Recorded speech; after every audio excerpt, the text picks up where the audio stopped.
Welcome to the Bluestocking Circle podcast, Lady Nerds on Popular Culture. We're your hosts, Griselle, Ashley, and B, and this is episode 10, Gotham by Gaslight. Before we get started, it must be noted that this episode is unapologetically rife with spoilers. You've been warned.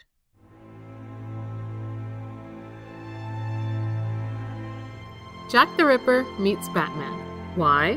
Because he's Batman!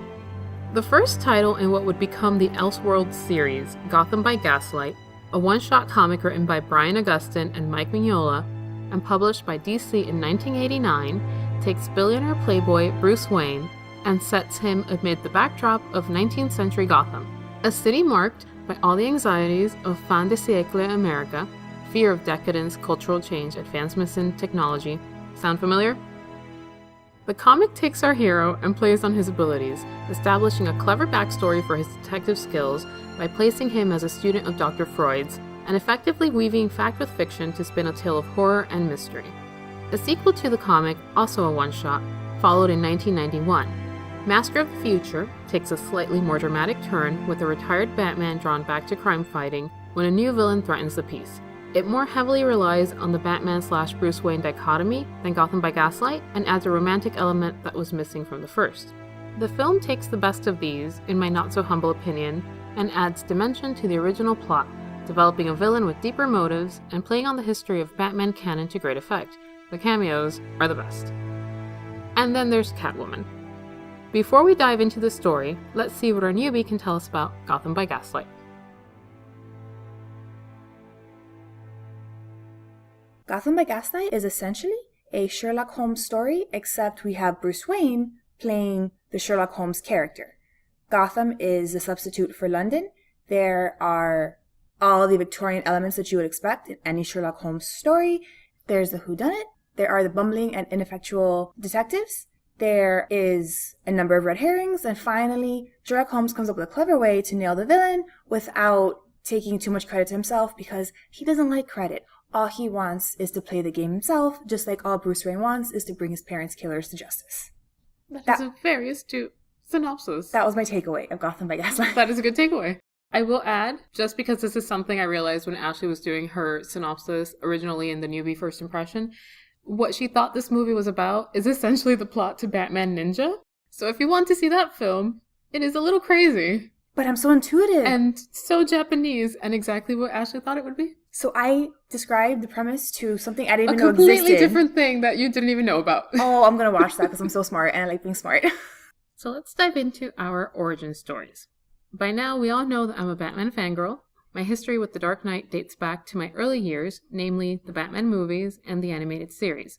My first foray into the comics, however, started only a few years ago when I was tasked with starting a graphic novel collection for a private university library, and took it upon myself, like a proper researcher, to read all the things. I started with Hush, which I recently saw described on Twitter as the BatCat Bible. Yes, it is.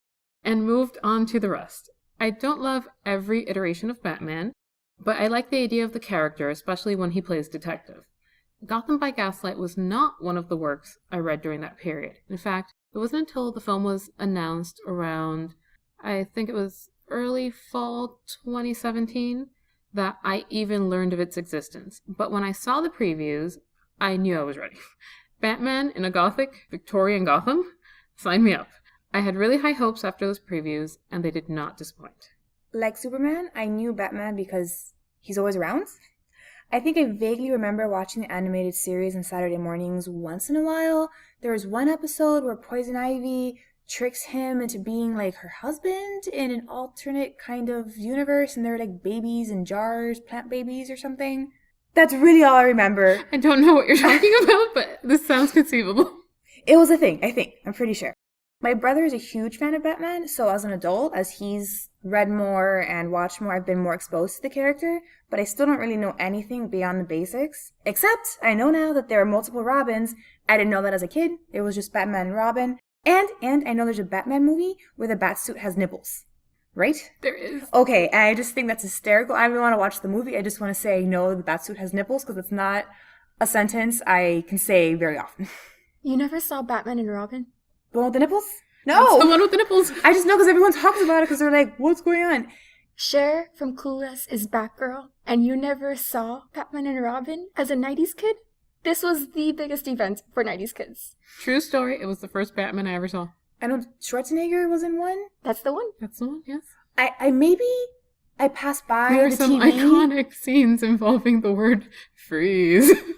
Maybe I passed by the TV when someone was watching it because I remember him. He's got like a blue dome thing. He does. That's all that. Maybe I have seen it, but that's all I buried in remember. your subconscious. Yes. I have a distinct early childhood memory of wondering why so many people were walking around all of a sudden wearing a weird symbol on their t-shirts of a mouth with strange yellow teeth. It would take me a couple of years to realize that was a bat, not a weird mouth, and that what I was seeing was the Batman logo from the Burton movies. So, like with Superman, Batman has been present in my life for as long as I can remember. I liked the Burton movies very much as a child, plus the non-Burton sequels to the extent that I owned them all on VHS and used to wear a full leather Catwoman watch back in the 90s. I've read and seen some of the main Batman stories, including Hush, but mainly the ones where Superman shows up, including Hush. Which I makes think sense. we do the same thing. Yeah. And I didn't know Gotham by Gaslight existed until you brought it up. Another truth. I also used to think it was a weird mouth. Oh! Maybe that could be a Twitter poll. You know, like the rabbit duck picture. What do you see? How many people saw a mouth? How many people saw Batman symbol? Crystal, are you going to make Ashley watch the Schumacher Batman movies for the minisode? I think now that we know her secret shame, we must. You've seen the Burton ones at least, right? Otherwise, we're going to shame you until you do. You've never seen the Burton Batman movies either? So let's talk about Gotham by Gaslight. So before we dive into our serious questions, now that we don't know you anymore, I'd love to know, what did you think? Because I selected this title as a departure from the usual superhero narrative, since it's more of a mystery story, although most Batman stories tend to be generally detective stories. This one's a little bit different, but I just would love to know, what are your general thoughts? Well, I'm a huge Sherlock fan, so I was very, very happy with all the references to the London detective. When Bruce paraphrases Sherlock's line from The Sign of Four, how often have I said to you that when you have eliminated the impossible, whatever remains, however improbable, must be the truth? And I squealed when Bruce uses the Dancing Men cipher from The Adventure of the Dancing Men. And I get that Dickie and Tim and Jason are a reference to the Robin character, but I know they're also a rebel. I don't know, I was not in the writer's minds, but that they're also a reference to the Baker Street Irregulars, the group of street boys that Sherlock uses to run errands and gain intel for him. I didn't know that, but I imagine it probably is a secret Easter egg that only Super Sherlock fans would know. I'm telling you, I watched so extra it. points for that. Yes, I was watching it, I was taking notes. That's a Sherlock thing. That's a Sherlock thing. That's a Sherlock thing. Well, I'm glad you enjoyed it as a Sherlock fan.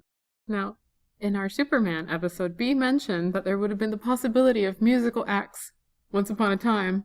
How did you feel about our musical act in this one? Why don't we revisit that scene in the feminist rant? Let's just do so. I will say, I liked it, and I had zero snack moments, even when I was watching every single extra included on the Blu-ray. That is good. That is a good result. Let's just move on to Ship Wars. Now, this work has a pretty obvious ship.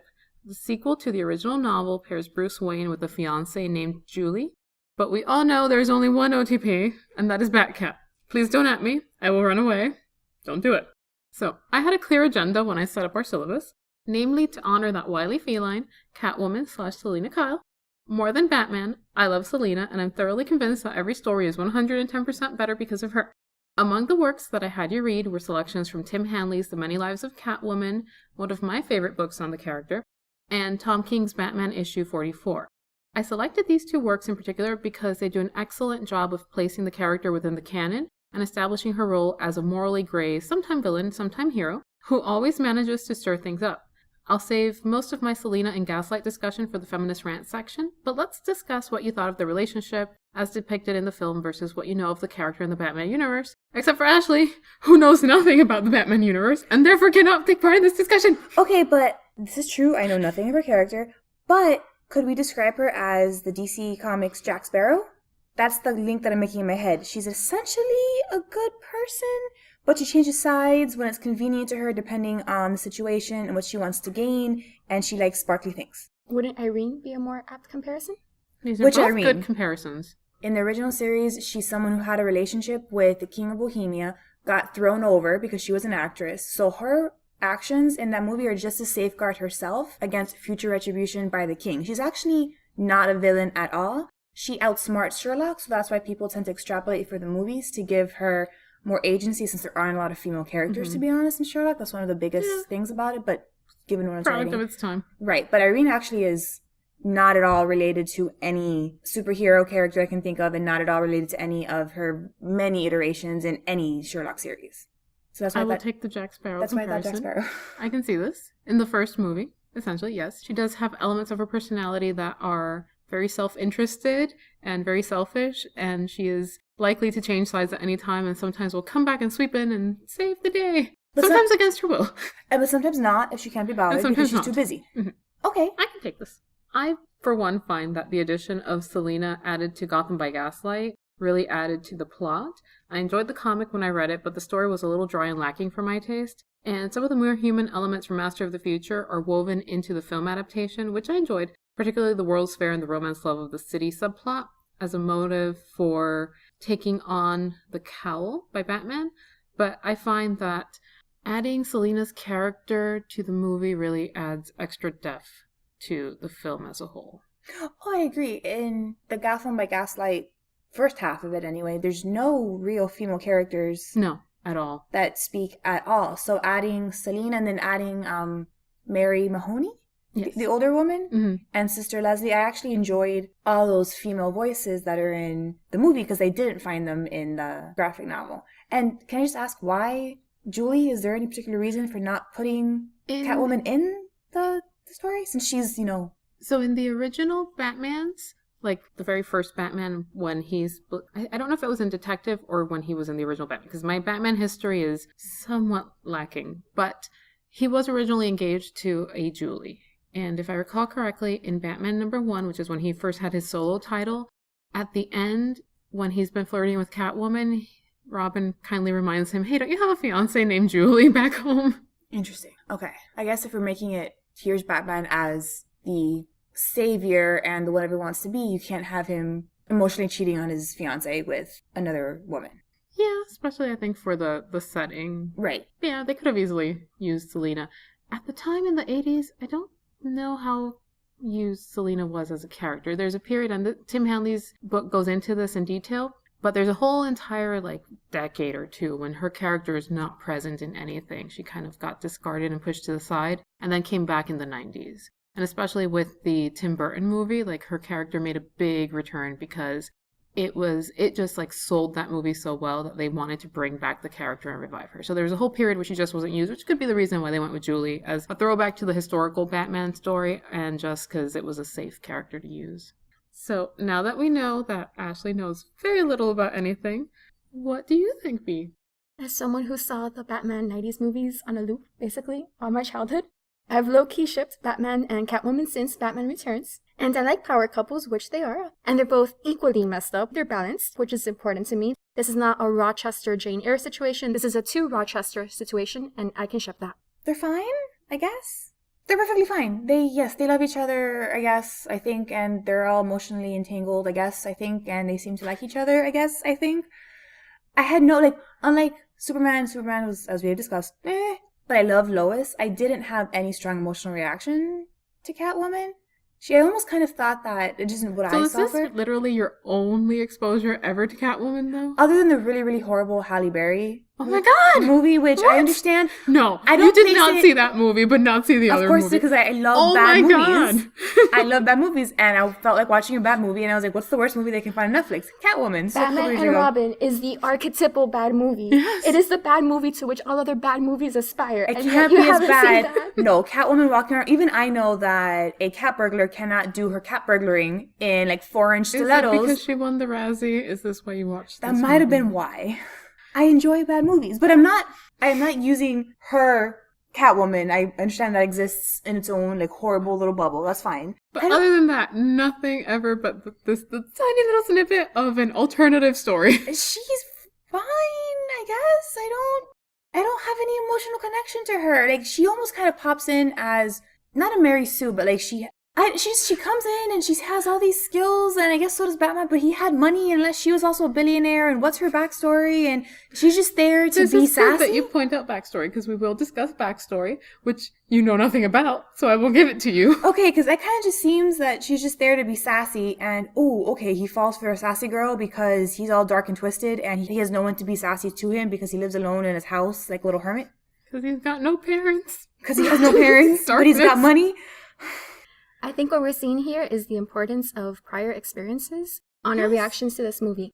I've been watching Batman Returns since I was about 6, 7 years old, since I was old enough to be allowed to watch it with parental supervision. So I've grown up with this idea of Batman and Catwoman, and they're so cool, and they should be together. And so I had a more positive experience to this movie that stems from that experience rather than from what's in the film itself. Ashley, you don't have any of these histories? No, experiences? so my experience with the movie is pulling on the Sherlock Holmes, the Jack the Ripper, because I was actually really interested in Jack the Ripper at one point. So I guess that's a good thing, though, because had this been, for instance, had I picked Batman Ninja, which just came out a couple weeks ago, at the time that we're recording this, you would have had no connection to it whatsoever. I probably would have been watching, like, jaw on the floor. I don't understand what's going on. At all. You would not have. Yeah, and I did like it a lot, but my enjoyment of Gotham by Gaslight was The Victorian historical Easter eggs references, not so much that it's Batman in Gotham.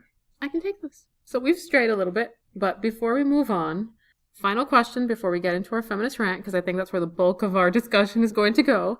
Did it give you any Soulless vibes? No, and thank goodness. Ashley? I totally got Soulless, especially the scene with Catwoman and Batman after she first gets attacked. And she's all like, don't even try to insult me by your common courtesy offer of walking me home after I was almost murdered by a lunatic. How dare you smash the patriarchy. Totally Alexia. Thank you. Because when I first saw the little snippets of the trailer, the first thing I thought was, Connell? Alexia? What is this? So I totally got it. Okay, because I think we've been dying to get to this segment. Let us begin our feminist rant. I will start with a Catwoman anti-rant. Generally, her backstory and role in this film, I think, are excellently done. Because Ashley does not know anything about her backstory, I will give a brief synopsis. So Catwoman has been around Batman since the very first title of his series and has had a number of incarnations. Generally has retained her wily character. She has never been turned into a tool for Batman. She tends to be very independent, will generally come out on top. He will try to catch her. He can never really catch her. There is this playfulness to their flirting constantly, and they have been married multiple times and then retconned. So that has been a thing. There have been other love interests, but Catwoman is one that continues to come back across history, just throughout their 75 years, I believe. I may be wrong on the numbers, but I think we're about to reach 80. And there's been a lot of back and forth play there. Now, her character has always been a little bit morally ambiguous. She's been more of a hero, sometimes more of a villain, but she retains that bit where you can't quite figure it out. Now, her backstory has been taken in multiple directions. Sometimes she has been an orphan, sometimes she's been a waif, sometimes she's been a prostitute, and most famously in the Frank Millers, the Morrisons, the Moores, she's been treated in very not female-friendly ways. So there are some backstories that I particularly dislike, many of which involve abuse, sometimes rape, sometimes sexual assault, and other things to inspire the reason why she became the way she is.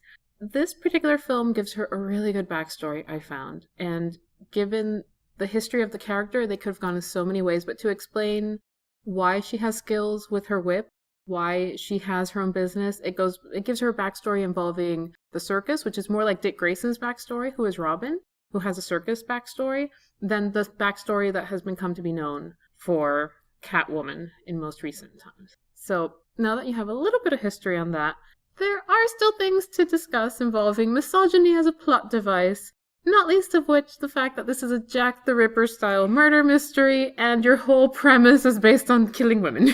I was going to say, I actually don't have a lot of feminist rants with the movie as main, because I really like that despite the fact that it was Gotham and a Victorian era where all these things did happen, the choice of giving, and especially now knowing her backstory, the choice of giving Selena Kyle agency. She's the one, she has her own show, she decides who she hangs out with, she dresses as a man to get into the Diogenes Club. Oh, Side note, that's another Sherlock reference. The Oh, Diogenes Club. I didn't know this. I forgot to mention that one earlier.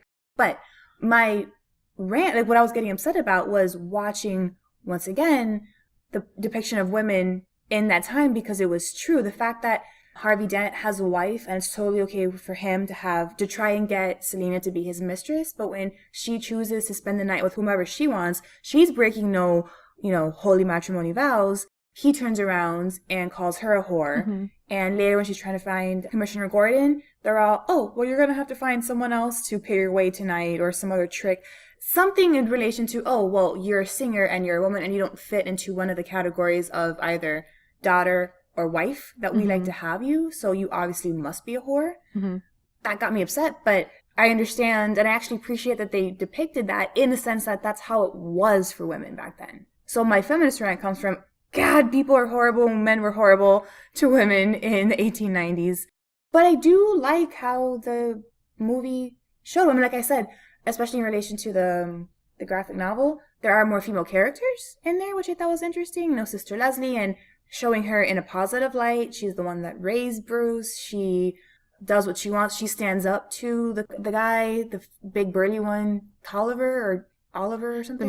The mayor, yeah. And tells him, no, I'm going to run like my home for like, wayward people and do what you want because I'm going to do it anyway. So I actually enjoyed a lot of that stuff. I don't know if Bea has a pensive look on her face.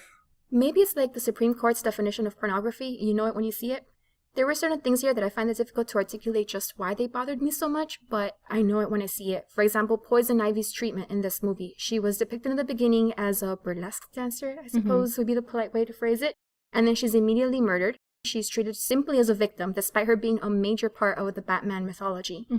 And things like that. Also, the way the language was used towards women in the movie, obviously it was a villain saying these things throughout the story. But again, with the force that it was said, with the repetition of these words and these terms used, it got to the point where I know it when I see it, and this bothers me. So it raised some of those red flags for me. The Poison Ivy scene also got to me, especially because it is the first thing you see. It is the opening scene in the movie. You see Poison Ivy in what is essentially a strip club. She is a burlesque. She's doing the dance of the 7 veils or something along those lines. And she is named, she is Ivy.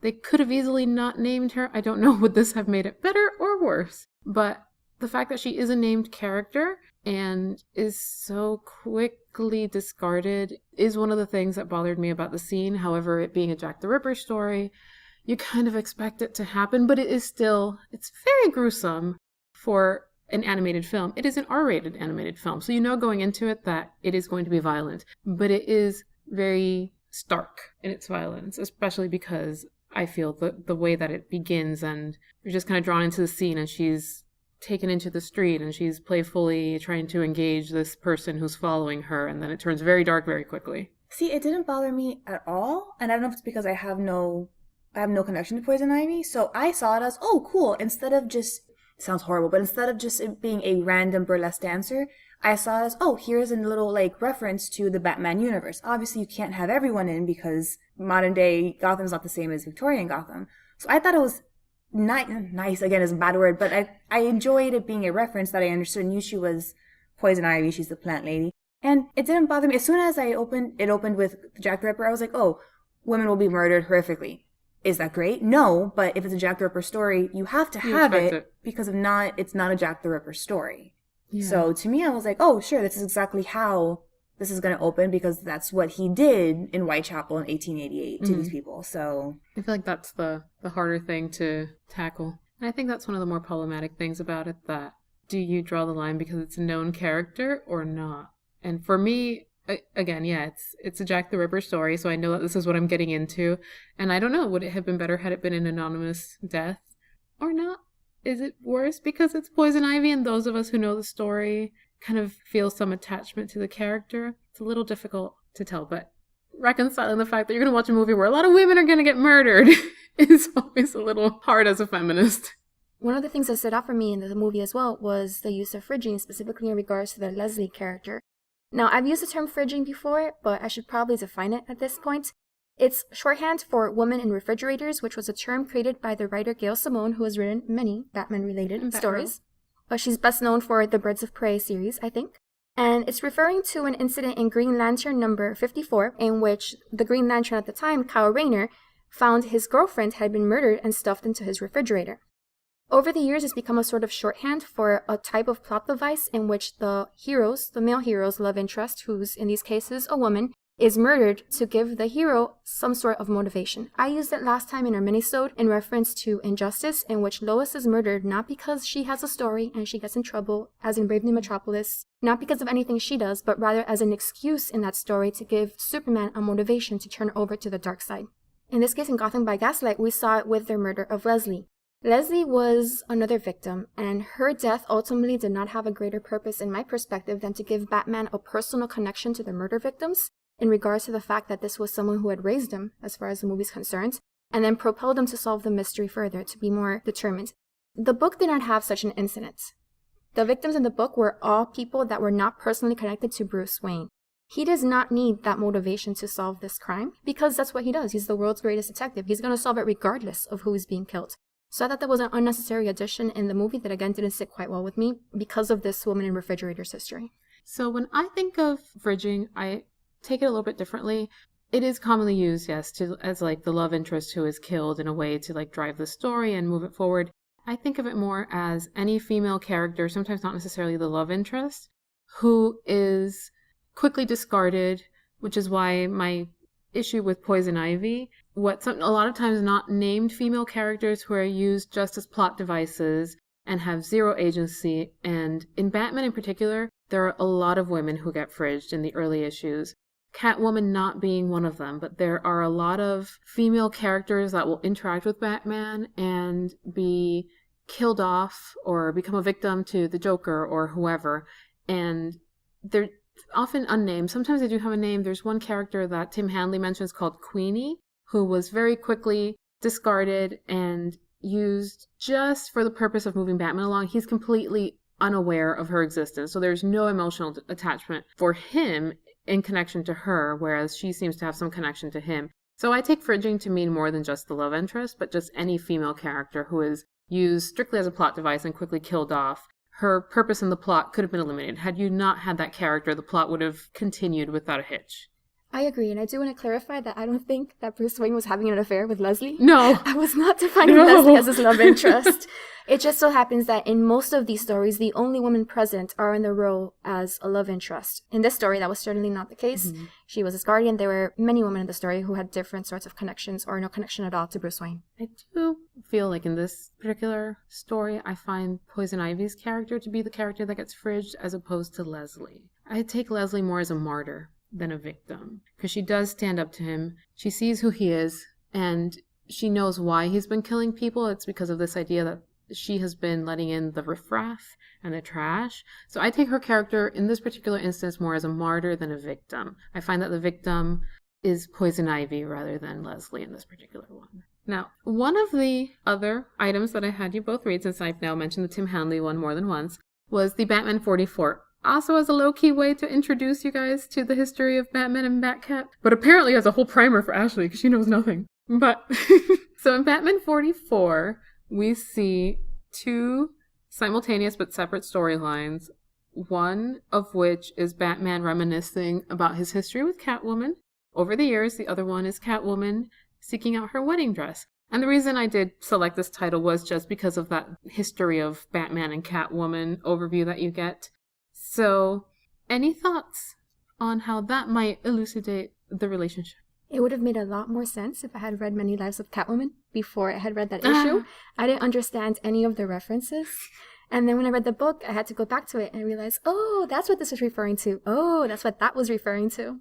I don't really care about Batman or Catwoman, so I don't have that much to say about the comics because I don't care. I like Gotham by Gaslight because I'm just the historical, but cool. They have a really weird, messed up history where they kill each other or try to kill each other, but then they don't, and they both need therapy, as with so many of the people that we examine in this series. And then she sneaks out to buy her wedding dress, but no, that's not true. She sneaks out to steal her wedding dress because, of course, she does. You're going to agree with me on this point, Ashley, I think, and there's no prior Batman knowledge needed. My feminist rant in regards to this comic was that you expect me to believe Catwoman chose her wedding dress in under 3 hours? Even my prodigious suspension of disbelief doesn't stretch that far. It takes days, if not weeks, to choose a dress to wear to a wedding as a guest. I think, Ashley, you took longer to choose the pajamas you wore to watch the royal wedding. Yeah. And number one, yes, 100% accurate. Number two, it's not even practical because how are you going to get into those dresses? You can't lace that corset up yourself. That's why you have a dresser to help you try on dresses. Clearly, once again, no women were involved, I would think, in the production of this, because anyone would tell you, you don't just slip on a wedding dress like it's, a top and bottom.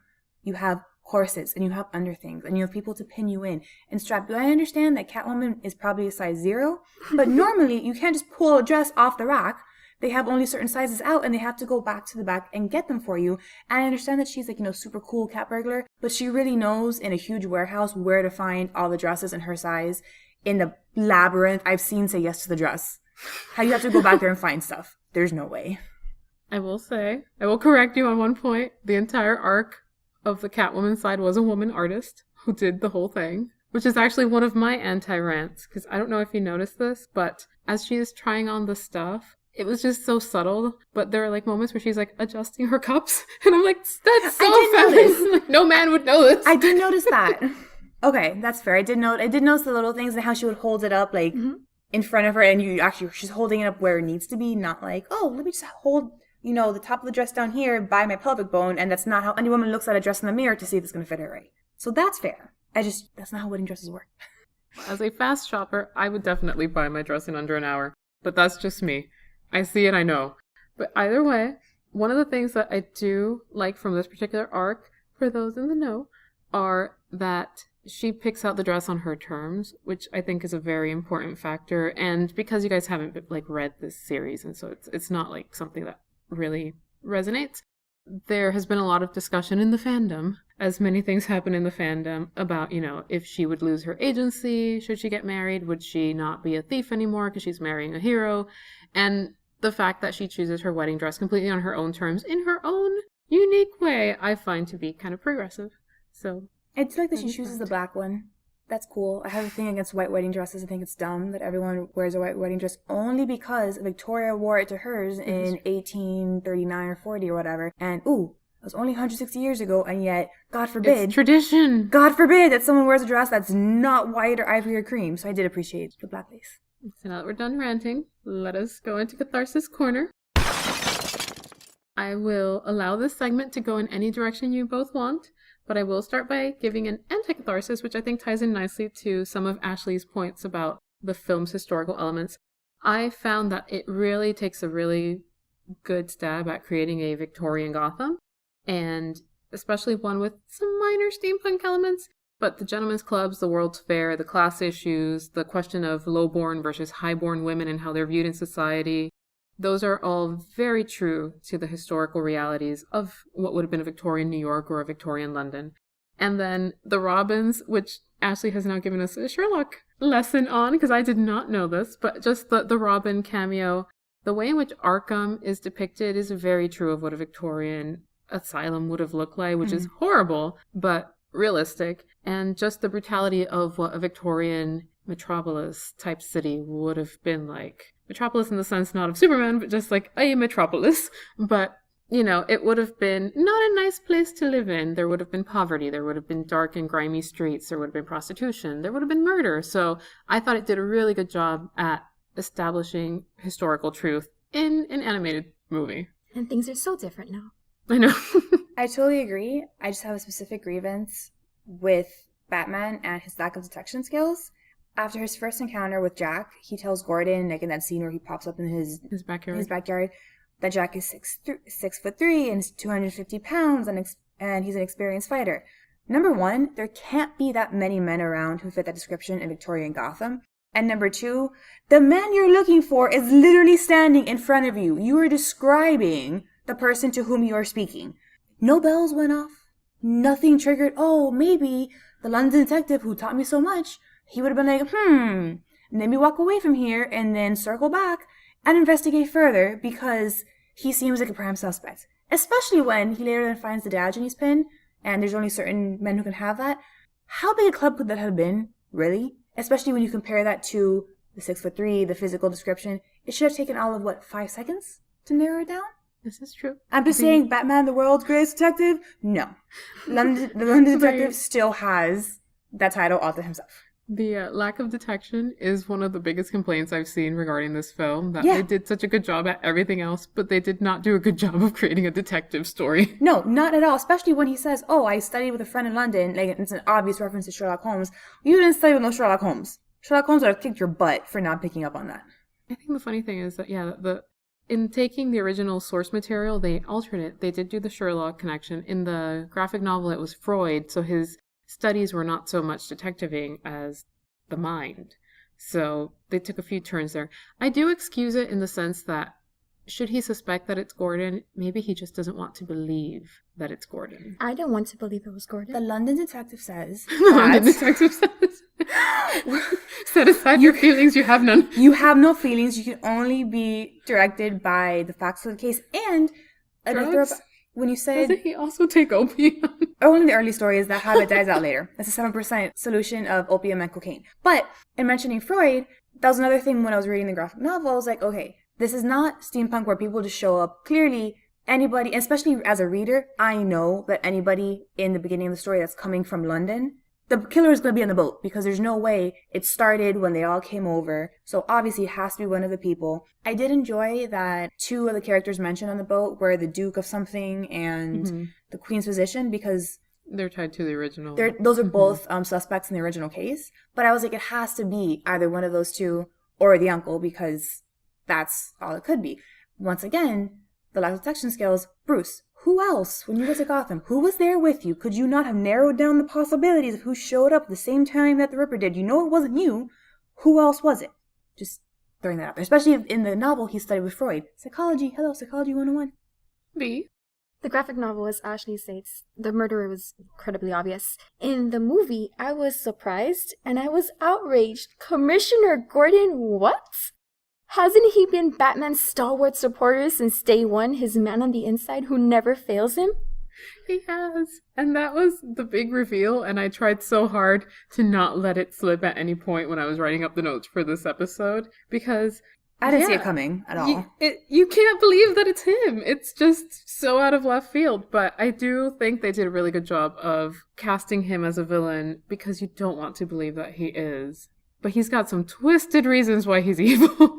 It made sense within the story. It did does not in the make story. sense to me within the larger Batman mythology. Speaking as a Superman fan, it would be the equivalent of Perry White ending up being the murderer in a Superman story. That's just not how it works. Commissioner Gordon should not betray Batman, and I felt it was a case of sacrificing character for plot, which is one of my pet peeves.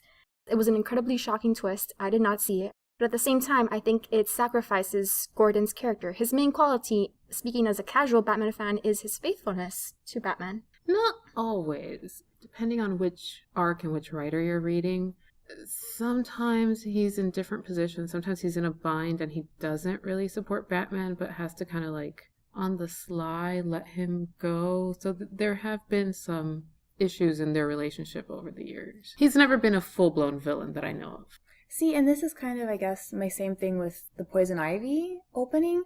I didn't see it coming, because as I had known Commissioner Gordon, I assumed he was going to be one of the good guys, but I didn't care, because maybe again it's because I don't have that history, that emotional connection to the character. But with me, I don't like the way I was approaching Gotham by Gaslight was, okay, this is a detective Victorian story with the characters from Batman who may or may not appear. So I didn't find it odd, because I figured, okay, within the story you needed to have the police because no one would have seen it in terms of, you know, the big reveal of who the villain was.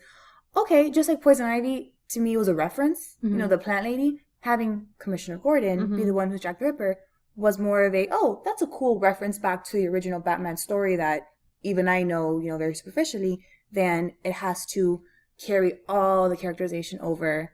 But I don't know if that's a different philosophy in watching adaptations that we have, or just since I don't care that much about Batman. I think it's fine also, because this is an Elseworlds, and one of the things about Elseworlds is that they are completely divorced from the main canon, so they're just literally taking the characters and putting them wherever they want to and playing with them. Like, I don't know the full number of Elseworlds, but it ran for a while, like during the 80s and I think until the very early 90s, and they went into all kinds of crazy side stories and like outer space and different historical periods. I think there were maybe jungles and stuff. Like, they just went everywhere and did whatever they wanted, and it had nothing to do with continuity.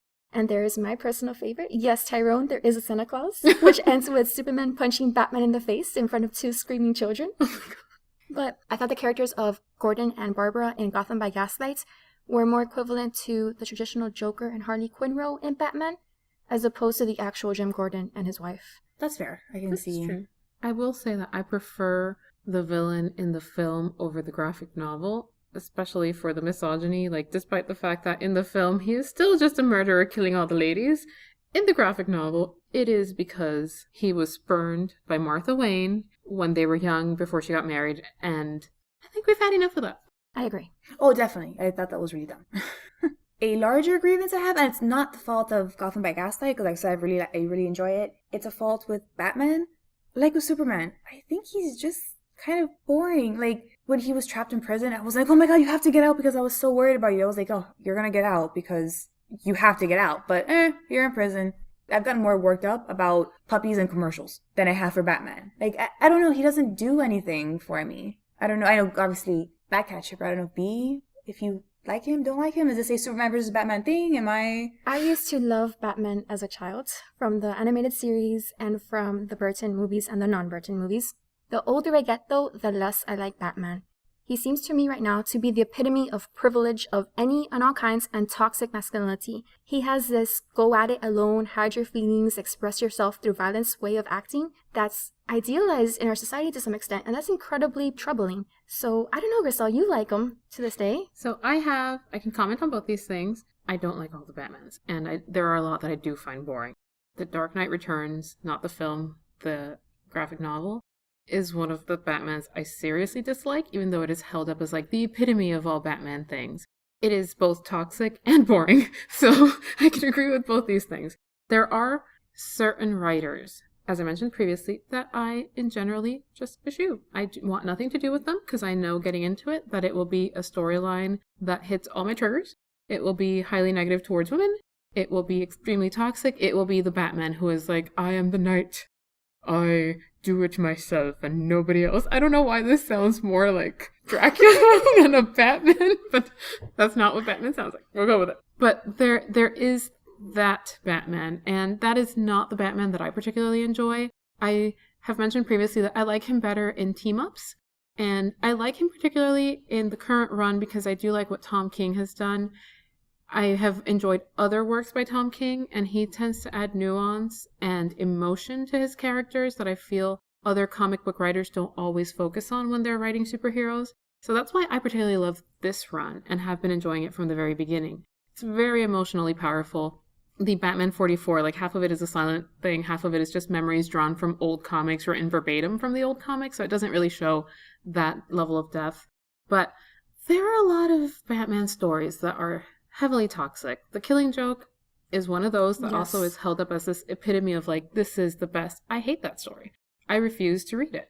I mean, I have read it. I have read it just in the context of this is a work. I have read it as part of the canon, but I don't read it for pleasure. I don't go back to it. I am not at all enthused by any of these canon of Batman character writers who are held up as, you know, like Eisner winners and all this. Like, I don't like their narratives, and I don't like the way that they treat both the character and a lot of the side characters that end up either being brutally murdered or, you know, in some way damaged emotionally, physically, or whatever else happens in these. Because yes, it is toxic masculinity. There is a lot of privilege. There's a lot of that.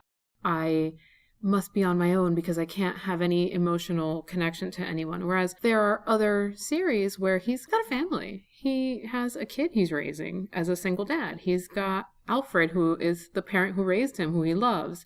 He has all these children he has adopted. There's like a lot of like Tumblr comedy memes where he's got like 14 kids because he's adopted like all these random orphans throughout the years. So I enjoy the more human depiction of a Batman as opposed to the statue of a man who stands at it alone and does nothing with anyone and doesn't team up and is not friends with anyone. He's a really good friend to other people, and that's the character that I like. That's fair. And like, especially the difference between the masculine versus like the family Batman. Because to me, in my head, I almost equate him with Iron Man, like early Tony Stark. Yes. From the early Iron Man movies where he's the billionaire, he has a ton of problems. God forbid. Yes, he's his equivalent in the Marvel universe. God forbid that he sees a therapist or he talks to someone, and don't even get me started on the Age of Ultron when you're all guilty, or I forget which one it was, but like you create Ultron because you're guilty, you feel bad about what you did in the second movie, and then instead of just talking to someone, you create Ultron, and that causes a whole set of problems. Talk to people, like you have a family, you have an adopted family that loves you. So yeah, I guess what I've seen of Batman has been more the first half of Iron Man, not the second half.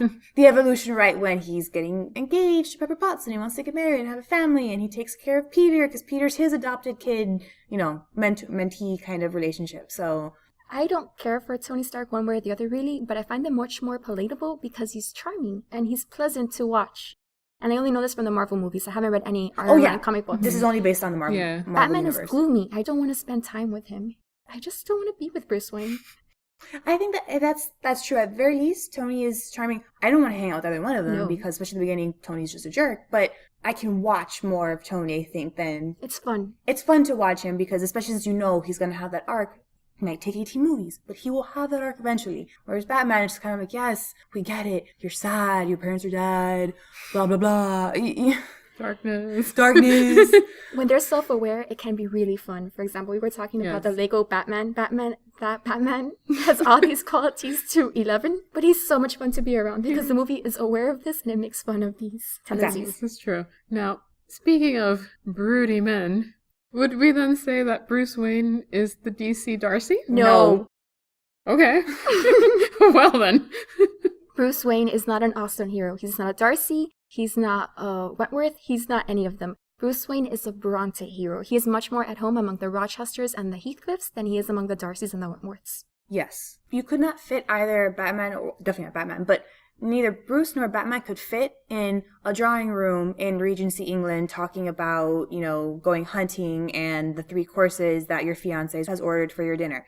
He could very easily stride about the moors with Heathcliff. Oh my God, my life is so horrible. Nothing has any meaning except, Heathcliff goes, yeah. For me, the only thing that has meaning is Kathy. And he goes, yeah. For me, the only thing that has meaning is putting on this bat thing, which I don't even know what it means, because depending on the story, it could either be vengeance or it just could be because I have nothing else to do with my time, because I have no friends, because I live in my home all by myself. The bat stands for a bat. You should know this. I am just saying. B knows what I'm talking about. Batman number 36 and 37, which I quite enjoyed. I am just saying, I totally agree with B. Batman is broody and dark and depressing, and he can fit very easily into any Bronte story, slot him in. I can take a Rochester. I refuse to do a Heathcliff. I have Heathcliff issues with How did he kick in someone's coffin No, to spend Heathcliff. eternity with them? Heathcliff is a bad man. We're not doing it. He's terrible. Bruce is not a bad person. Yet. He could get there. I can see how he could become... He's never been bad. But he's like Heathcliff is single-minded, and he's obsessive, and he's a loner. And Batman is single-minded, and he's obsessive, and he's a loner. At the very least, Rochester at the end admits that he was wrong to try and force Jane into bigamy, and he says, oh, that's why God, spit me. That's why he was smote by God as smited by God I don't know. for his punishments. You know what I mean? Obviously, I disagree, but he very least has that little bit of, okay, I understand, I admit that he was wrong. I can't imagine Batman ever doing that. Depends on the arc. But Heathcliff is a really bad person. I just can't accept the Heathcliff. I will admit that Batman's probably more like Rochester than Heathcliff, but I actually love Rochester, and we can have a whole episode about this later because I think B's giving me side-eye. But because I love Rochester so much and I don't like Heathcliff and I'm ambivalent towards Batman, I am not so subtly trying to push him towards the character that I don't like because I don't want to equate him with the character that I do like. So I am being biased. I'm honest. Accept your bias, okay, and I will keep my own. That's fair. I want to be on the record and open because, as we have talked about, open communication This is good. So let's wrap it up and move on to our stock ratings. What do you both think? Ashley, newbie, person who knows nothing? I will give Gotham by Gaslight together. Both because I watch, I experienced them as a unit. I'll give them 4 socks. That's actually pretty high. I really enjoyed it. I would recommend it, keeping in mind as a all product the things of its own time. But I I really liked watching it. And I was like, oh, this is cool. I'm glad, like I said, I was like, oh, I'm glad that I've seen this and I'm glad that I've read it. Not only because it's a seminal work and it's part of the Elseworlds and I did my wikiing afterwards.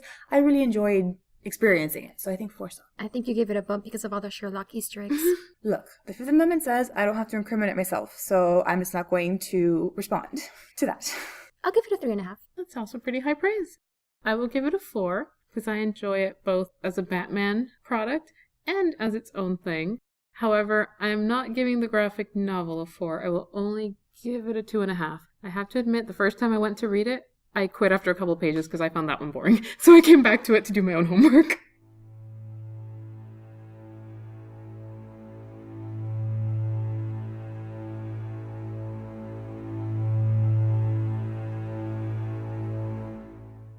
So, as always, we will leave you with some reading and viewing recommendations inspired by Gotham by Gaslight. And I would like to start by recommending the obvious Guy Ritchie's Sherlock series, the one with Robert Downey Jr. and Jude Law. It is perfect for anybody who enjoys Gotham by Gaslight. And I have not watched this yet. I am cheating here because I'm giving a few recommendations that I have not actually experienced, but they just seem perfect. The Alienist sounds like a perfect match for Gaslight fans. It's on my to-watch list. And to read, because it's also a book by Caleb Carr. Now, for the reading recommendations, From Hell by Alan Moore and Eddie Campbell, not my favorite, but it is a Jack the Ripper story, so it's an obvious connection. And The Devil in the White City by Eric Larson, which admittedly, once again, I have not read, but it's been on my to-be-read list for so long, I feel like I know it by now. And a listening recommendation, the Gotham by Gaslight episode by the podcast Gotham by Geeks, which is one of my favorite Batman podcasts. I haven't seen the Alienist TV show, but I have read the novel by Caleb Carr, and it is an excellent match. Aside from that, I have 2 book recommendations and 2 movie recommendations, one Batman and one non-Batman each. The first book is Murder at Wayne Manor by Dwayne Swierczynski. Thank you. A young adult murder mystery starring Batman himself, but the best part of this book is that it is interactive and includes supplemental materials you can remove from the envelopes embedded in the pages so you can play detective yourself. This includes things like a map of Wayne Manor, a Gotham City newspaper, an autopsy report, and it's a lot of fun. My other recommendation is an obvious one, Dracula by Bram Stoker. So obvious that's the voice Crystal was making when she was imitating Batman. It's a perfect complement to Gotham by Gaslight in setting, tone, theme, symbolism, everything. For the movies, watch the Lego Batman movie if you haven't already, Ashley. It's a mishmash not just of Batman and other DC heroes, but also of other popular franchises like Harry Potter and Lord of the Rings, and it is absolutely delightful. I also recommend one of my favorite movies of all time, the 1998 film Dark City, and make sure you watch the director's cut because the theatrical cut spoils a twist in the opening narration. This is a neo-noir science fiction film that begins with a man waking up near the body of a murdered woman with no memory of how he got there. And he finds himself the prime suspect in a series of Jack the Ripper-like murders, so very Gotham by Gaslight. That's all I'll say because this movie should be watched with as little foreknowledge as possible. Okay, I'm going to branch out a little bit, and especially since B recommended an interactive play your own murder mystery book, there is a board game, or it's not really a board game, there is a game, an interactive Sherlock Holmes game, so I think it's called the Sherlock Holmes Mysteries that I've been playing with a group of people, and it's very Gotham by Gaslight. There's a map of London, and you have each case, you have clues, you have a newspaper, and you get to interview suspects, and the fun of it is that you're playing together against Sherlock Holmes. So everyone who's playing, you guys are working together, and then at the end, you see whether or not you got to the solution. I think I've heard of this game. It's really fun. My friends and I are on case 5 of 10, and we're trying to finish so we can get the expansion pack and play the next 10 cases. So I really recommend it if you like playing games. And it's a tabletop game because you put out the map, and you have the newspapers, and you have the book that has the different people who you can interview. So you say, okay, I want to interview B, and you see your address, and you read what that one says for that case. It's a lot of fun. And obviously, I cannot not recommend Sherlock Holmes because there are a lot of Sherlock Holmes stories. I will narrow it down to the first 2 works that he appears in, the novellas The Study in Scarlet and The Sign of 4. And we will add, because we were talking about Irene Adler and women in Sherlock and in Batman, the short story A Scandal in Bohemia, which features Irene Adler.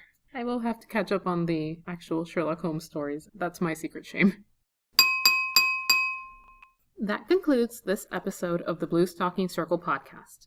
For the show notes, visit thebluestockingcircle.com. Find us on Twitter, Tumblr, Instagram, Pinterest, and pretty much everywhere at BlueSock Circle. That's Blue, SOX Circle. Email us at thebluestockingcircle@gmail.com and join the conversation. You can also find us on Apple Podcasts, Google Play, and Spotify, so please rate, review, and subscribe to help us grow. Cheers!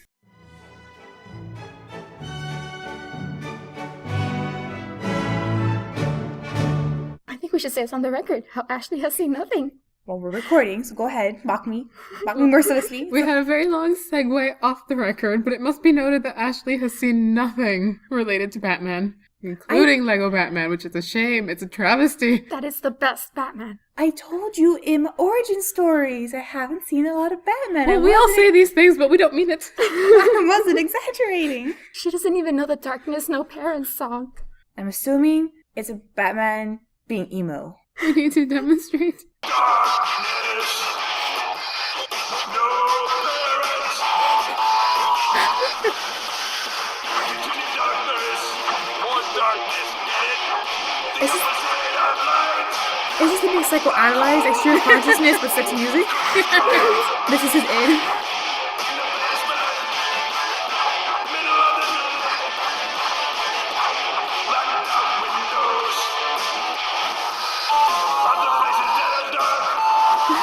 Batman's an emo teenager.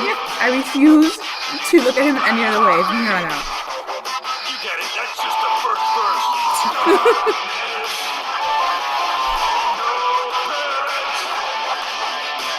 Super Ledge. Kinda makes it better. I think my brain is broken.